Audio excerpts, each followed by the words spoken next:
നമസ്കാരം, കൊട്ടാരക്കര മീഡിയയിലേക്ക് സ്വാഗതം. ഹോട്ടലുകളിലും റെസ്റ്റോറന്റുകളിലും GST വകുപ്പ് നടത്തിയ റെയ്ഡിൽ കണ്ടെത്തിയത് 140 കോടിയുടെ നികുതി വെട്ടിച്ചുള്ള കച്ചവടം. അതുവഴി സർക്കാരിന്റെ നികുതി നഷ്ടം 7 കോടി രൂപ. റെയ്ഡിനിടെ 50 ലക്ഷം രൂപയുടെ നികുതി അടയ്ക്കാൻ ഹോട്ടൽ ഉടമകൾ തയ്യാറായി. ഒരേ നമ്പറിലെ ബില്ലുകൾ പലർക്കും നൽകുന്നതും ബില്ല് തിരികെ വാങ്ങി നശിപ്പിക്കുന്നതും ഉൾപ്പെടെയുള്ള തട്ടിപ്പുകളാണ് കണ്ടെത്തിയത്.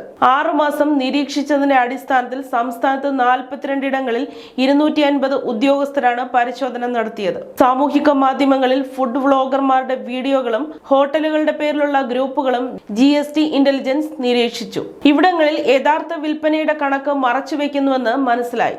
ബില്ല് നൽകാതിരിക്കുക, സോഫ്റ്റ്വെയറിൽ കൃത്രിമം കാട്ടി വിൽപ്പന കുറച്ചു കാണിക്കുക, ഉടമസ്ഥന്റേതല്ലാത്ത ജീവനക്കാർ ഉൾപ്പെടെയുള്ളവരുടെ UPI അക്കൗണ്ടുകളിലേക്ക് പണം സ്വീകരിക്കുക തുടങ്ങിയ തട്ടിപ്പുകളും കണ്ടെത്തി. കല്യാണങ്ങൾക്കും മറ്റ് ചടങ്ങുകൾക്കും ഭക്ഷണം നൽകുന്നതിന്റെ കണക്കും കാണിക്കാറില്ല.